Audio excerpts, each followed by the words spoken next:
আমাদের গুনাহের কারণে আমরা তো কোনো টেনশনে করি না অথচ তোমার আমার মায়ার নবী হে যুবক বিশ্ব নবী রাহমাতুল লিল আলামিন তোমার আমার প্রতি কত মায়া। আমাদের গুনাহের জন্য আমাদের কোনো টেনশন নাই, আমাদের চোখের কোনো পানি নাই, অথচ তোমার আমার মায়ার নবী তোমার আমার গুনাহের লাইগা এ যুবক কত না খাইয়া পর্যন্ত চোখের পানি ফালাইছে। বাইরে কেমন মায়ার নবী তুমি আমি পাইছি, আমরা গুনাহ কইরা মজা পাই, অথচ বিশ্ব নবী রাহমাতুল লিল আলামিন আমাদের গুনাহের কারণে না খাইয়া পর্যন্ত চোখের পানি ফালাইছে। এই জুয়ান ভাই নবী বাদানায় একদিন বিশ্ব নবী রাহমাতুল লিল আলামিন হুজরাখানা থেকে বের হইয়া নামাজ পড়ছে। নামাজ পড়ার পর দেখো আমাদের গুনাহের কারণে নবীজি কেমন কান্নাকাটি করেছে। বিশ্ব নবী রাহমাতুল লিল আলামিন হুজরাখানা থেকে বের হইয়া নামাজটা পড়ছে। নামাজটা পড়ার পর বিশ্ব নবী রাহমাতুল লিল আলামিন আবার হুজরাখানায় আইছে। হুজরাখানায় আইসা চুপচাপ কইরা আয়েশারে কয় আয়েশা দরজাটা বন্ধ কইরা দেখো। কেন বন্ধ করবো?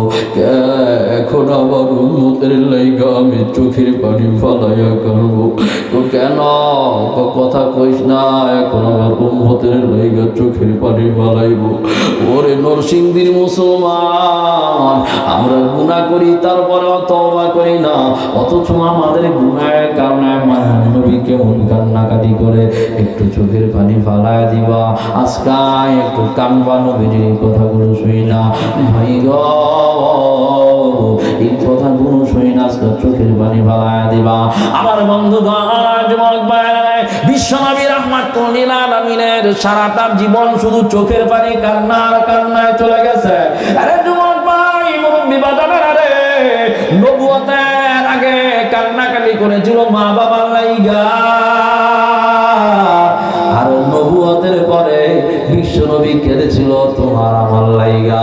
হে যুবক, নবুয়তের আগে বিশ্ব নবী মা বাবার পাগল হইয়া কেমন কান্নাকাটি করেছিল এটা বলবো আমি পরে। আগে বলি বিশ্ব নবী নবুয়তের পরে কিভাবে কান্নাকাটি করেছিল আমাদের গুনাহের জন্য। হে যুবক, গভীর মনোযোগ দিয়া শুনবা। মাঝখানে যদি কেউ কথা বলে প্লিজ কথাটা থামায় দিবা, কেউ যেন কথা না বলে। কোন বাচ্চারা কথা বলবা না, ছোট সোনামণিরা তোমরা কথা বলিও না। বিশ্ব নবী রাহমাতুল লিল আলামিন হুজরাখানাটা বন্ধ কইরা দিছে রে ভাই। আম্মা জান আয়েশা সিদ্দিকা রাদিয়াল্লাহু তাআলা আনহা কয় আয়েশা রে, ও আমার আয়েশা দরজাটা বন্ধ কইরা দে। কো কেন? আমি আমার উম্মতের লাইগা চোখের পানি ফালায়া কানবো। আমার বন্ধুগণ দরজা বন্ধ কইরা দিছে, খাওয়ানোর সময় হয়ে গেছে। আম্মা জান আয়েশা বিশ্ব নবী লাইগা খাবার নিয়ে যায়। নবী গো এই নেন খাবার নিয়ে আসলাম। বিশ্ব নবী কয় খাবার খাইতাম না। বিশ্ব নবীর জন্য পানি নিয়ে যায়। বিশ্ব নবী কয় পানিও খাইতাম না, আমি আমার উম্মতের লাইগা কানবো। নবীজি তারা কান্দে আল্লাহুম্মা উম্মতি। নবীজি সিজদায় গিয়া কান্দে আল্লাহুম্মা উম্মতি। বিশ্ব নবী মুনাজাতে কান্দে আল্লাহুম্মা উম্মতি। চোখের পানি বানায় কান্দে। হাইরে কি হয়ে গেল? কেন বিশ্ব নবী তোমার আমার মায়ার নবী কেন কান্দে? না খাইয়া কেন কান্দে? ভাই এমন কি হয়ে গেল না খাইয়া নবীজির কান্না? এমন কি হয়ে গেল না খাইয়া বিশ্ব নবী চোখের পানি বানায় কান্দে? আমার বন্ধুগণ একেবারে কয়েকদিন হয়ে গেছে বিশ্ব নবী কারোর সঙ্গে কথা বলে না। মসজিদে নবীতে যায়, মসজিদে নবীতে গিয়া চুপচাপ নামাজ পড়ি না, কারো সঙ্গে কথা বলে না, কারো সঙ্গে কথা বলে না। চুপচাপ আবার হুজরাখানায় এসে দরজা দরজাটা বন্ধ করে দিয়া কান্দে। এ যুবক, নবী বানানেরা কয়েকদিন হয়ে গেছে, কয়েকদিন হয়ে গেছে নবীজি খানা খায় না রে, মায়া নবী পান করে না, পানিও খায় না। আমার বন্ধুগণ, কয়েকদিন যাওয়ার পরে আবু বকর সিদ্দিক রাদিয়াল্লাহু তাআলা আনহু ডাক দিয়া বলে, ঘরের দরজার সামনে হুজরা খানায় গিয়ে আওয়াজ দিয়া বলে, ওগো মায়ার নবী, দরজাটা খুলে, কারণ জানতে চাই কেন আপনি কান্দেন। বিশ্বনবী আয়েশা রে কয়, আয়েশা, দরজাটা খুলিস না রে, দরজাটা খুলিস না। আমার আবু বকর যদি করে ঢুইকা যায়, চিল্লা চিল্লি শুরু করবে, আমি আমার উম্মতের লাইগা কানতে পারবো না। একটু চিল্লায় বলো না আল্লাহু আকবার। আমি আমার উম্মতের লাইগা কানতে পারবো না। আবু বকর ডাক দিয়া কয়, নবী গো, ও বিশ্ব নবী, আমার যখন ক্ষুধা লাইগা যায়, আমার ঘরে খাবার থাকে না, নবী গো, ইসলামের লাইগা সব কিছু দিয়া দিছি, সব কিছু দিয়া দিছি, সব কিছু দিয়া আমি ফকির হয়ে গেছি, গরিব হয়ে গেছি।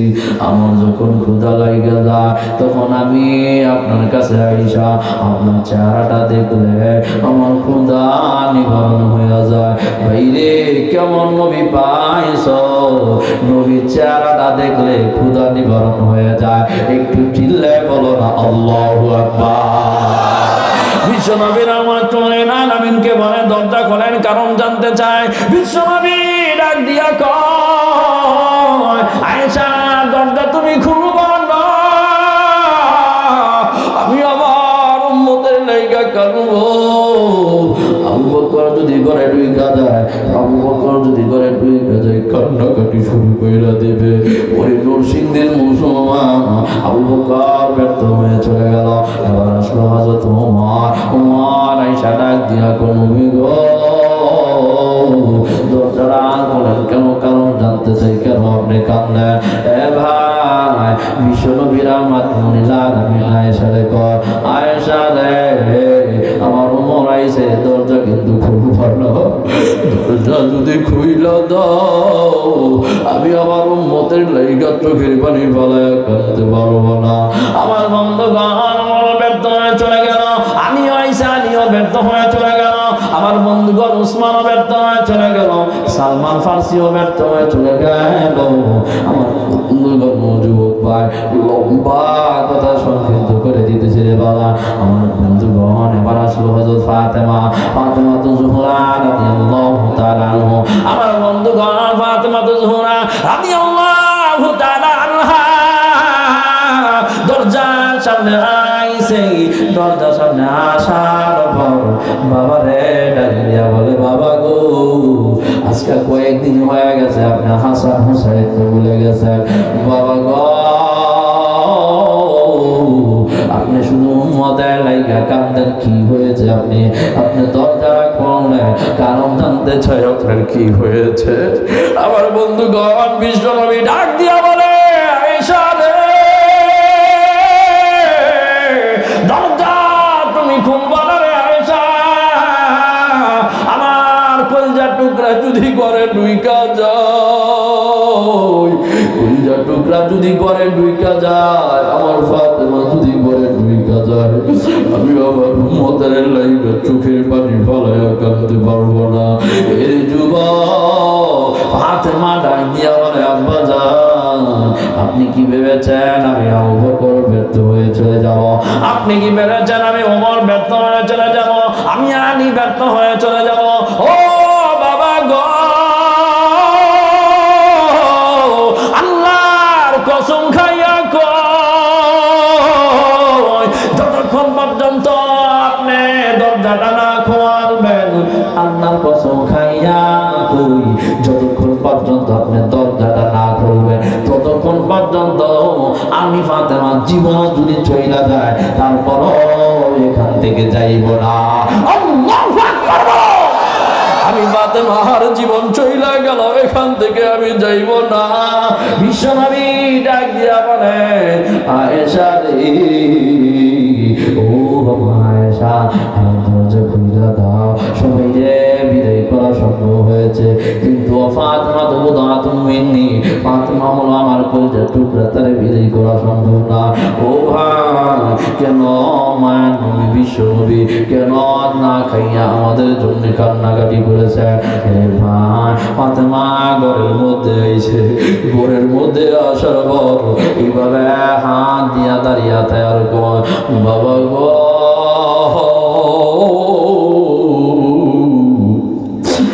ও বাবা, আজকে কয়েকদিন হয়ে গেছে আমারও তুমি ভুলে গেছো, আজকে কয়েকদিন হয়ে গেছে হাসান হোসেন গো ভুলে গেছ, শুধু কান্দ আল্লাহুম্মা উম্মতি, শুধু উম্মতি কইয়া কান্দ। কেন গো বাবা, কি ঘটনা ঘইরা গেছে যার কারণে উম্মতের লাইগা কান্দ? আমার বন্ধুগণ ফাতেমা ডাক দিয়া কয়, আমার বন্ধুগণ বিশ্ব নবী ডাক দিয়া কয়, ও মা, মা গো, আজ কয়েকদিন আগে জিবরাইল আইছিল, জিবরাইল আসার পর, জিবরাইল আসার পর 7টা স্তরের কথা বর্ণনা করেছে গো মা। 1 নম্বর স্তরের মধ্যে অমুক অমুক লোকেরা থাকবে, 2 নম্বর স্তরের মধ্যে অমুক অমুক লোকেরা থাকবে, 3 নম্বর স্তরের মধ্যে অমুক অমুক লোকেরা থাকবে। আরে মা, 6 নম্বর স্তর বইলা 7 নম্বর স্তর জিবরাইল চুপ হয়ে গেছে। আমি জিবরাইলকে ডাক দিয়া বললাম, ভাই জিবরাইল, কি হয়ে গেল? 7 নম্বর স্তরের কথা কেন বলো না? জিবরাইল আলাইহিস সালাতু ওয়াস সালাম বারবার বলার পর জিবরাইল কয় না। মা, জিবরাইল চুপ হয়ে গেছে বারবার বলার পরে। জিবরাইল কয়, নবী গো, 7 নম্বর স্তরের কথা যদি আমি বলি তাহলে আপনি ঠিক থাকতে পারবেন না, আপনি কান্নাকাটি করবেন। 7 নম্বর স্তরের কথা যদি বলি আপনার চোখের পানি ফলাইয়া কাঁদবেন। জিবরাইল বল 7 নম্বর স্তরের কথা। আরে যুবক ভাই, জিবরাইলে 7 নম্বর স্তরের কথা বিশ্বনবীকে জানা দিল। নবী গো, 7 নম্বর স্তরের মধ্যে আপনার ওই সমস্ত গুনাহগার উম্মতেরা থাকবে, এই সমস্ত গুনাহগার উম্মতেরা থাকবে যারা নামাজ পড়ে না, যারা কবিরা গুনার মধ্যে লিপ্ত, যারা নামাজ পড়ে না গো, যারা রোজা রাখে না, যারা ঘুষ খায়, সুদ খায়, যারা কবিরা গুনার মধ্যে লিপ্ত, যারা কবিরা গুনার মধ্যে লিপ্ত, জুয়া খেলার মধ্যে লিপ্ত, ভাই গো, সবার পায়ে ধইরা বলতেছি রে ভাই, সবার পায়ে ধইরা বলতেছি রে ভাই, কবিরা গুনাহ করলে মায়া নবী কান্দে। আরে জিবরাইল কি আমার উম্মত গুলো জাহান্নামের আগুনের মধ্যে থাকবে, আমি বিশ্ব নবী কেমনে সহ্য করব? আমি বিশ্ব নবী কেমনে সহ্য করব? আমার উম্মত গুলা জাহান্নামের আগুনের মধ্যে থাকবে, আমি কেমনে বরদাস্ত করব? কথা বলার পরে আমি বিশ্ব নবী খাওয়া খাইতে মন চায় না, পানিও খাইতে মন চায় না, আমি বিশ্ব নবী খাবারও খাইতে মন চায় না। এর যুবক ভাই, দেখো তোমার আমার কবিরা গুনার কথা শুই না নবীজি খানা দাওয়া পর্যন্ত চাইতে দিছে রে বাবা। এই যুবক ভাই, এক পর্যায়ে আল্লাহ রাব্বুল আলামিন যখন উম্মতের দায়িত্ব নিছে, তখন বিশ্ব নবীর কান্না আমার বন্ধুগণ কিছুটা বন্ধ হয়েছে।